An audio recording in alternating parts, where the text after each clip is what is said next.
most cameras, you have the ability to crop in camera into the aps-c mode.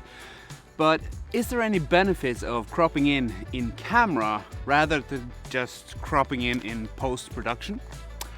I thought we could try and find that out.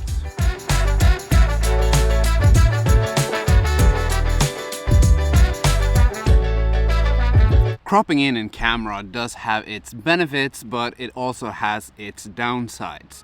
One of the benefits is that you can reach further in to capture whatever you want to capture, whether that's a building or if you're doing animal photography, you can get closer to the subject.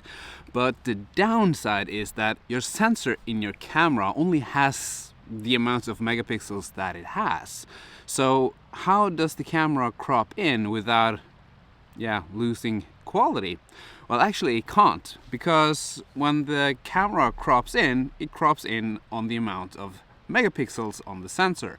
So with this A7RV, this is a 61 megapixel camera. If I crop into aps-c mode, I get almost down to 21 megapixels, I believe, and 20 megapixels is more than enough to get a good quality photo.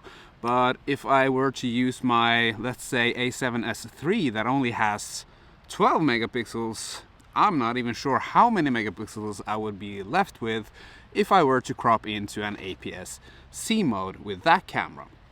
So you do need to have a camera with the amount of megapixels enough to crop in to still have some left to get a decent photo at the end. So that's the downside with cropping in camera. Now, people also say that with the crop mode in a camera, you do have two focal lengths in a lens. Take this 35mm for example. This is a 35mm full frame lens, and on this full frame camera it is a 35mm lens. But if I were to crop in, I would get the field of view equivalent to a 52 point something lens. But what I don't get by cropping in on the 35mm is the compression that a real 50mm lens would give this camera. So I do get the field of view, but I don't get the compression. So if I were to crop in, let's say for a portrait, I would get closer to the subject, but I wouldn't get the same compression of the background that a real 50mm lens would get. That said, having the ability to crop in does help out in some occasions, like I said, if you do want to get closer to your subject. So let's take this forest in the background here, for example. If I were to take a photo of that forest in full frame mode with a 35mm and then take another photo cropped in camera and then compare that to the zoomed in photo of the full frame photo in post, I do wonder if that is the same photo or if there is any benefit to cropping in camera.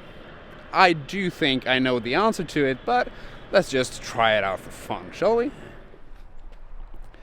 So I'm trying to scout around here, trying to find some kind of framing where I can take this test shot that I want to do with first the full frame and then the cropped in. And I think I found it.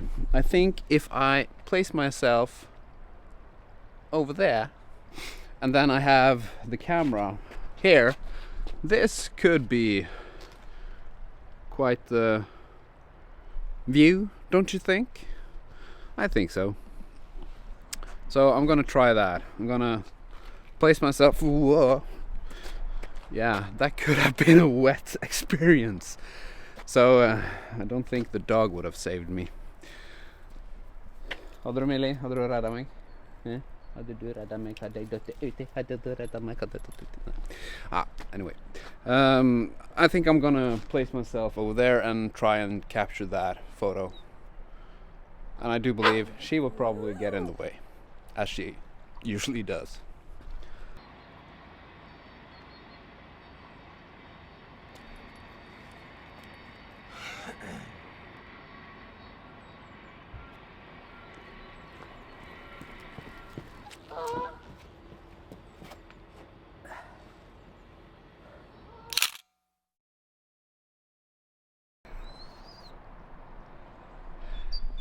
Yeah, she said she's not able to sit right beside me all the time. So, yeah. Well, that was the photos, so let's just take them back into Lightroom and see if there is any difference between the cropped in camera version than the cropped in post-production version. Back to the studio. And we're back in my office. Well, this is the photo that I took with the full size of the sensor. This is the 61 megapixel. Turned out okay. I think the compositing was kind of nice actually. And then I did crop in camera, took another shot, and this is the shot that I took afterwards. And I also like the compositing here actually. In camera, this was now a 26 megapixel photo, I believe, and the original was a 61 megapixel photo. The interesting thing to see here now is what happens if we now crop in post with the original photo to match it up with the crop in camera photo. So this is the cropped in camera, and if we crop in on the original in post, we get this. And this photo compared to the already cropped in camera photo, I think they look quite similar. I don't think the quality of the photo, the megapixel count, and the quality of the photo, it's the same in my opinion. Now this is not a scientific test. You can hammer me in the comment section as much as you want, but just by doing this quick test, I think that if you choose to crop in camera or if you choose to crop in post, you end up with the same quality photo either way. So the benefits of cropping in camera is probably just getting a better composition of the photo. But I just want to show you the image that I did end up with. This was my final edit of the photo. This is the cropped in camera photo that I ended up with. So that's the one that I posted on my Instagram, which you can find right here if you want to take a look at the other photos that I have posted on my Instagram. So that's it for this video. Long time no see. I haven't made a YouTube video in ages, and picking up the camera today was kind of fun.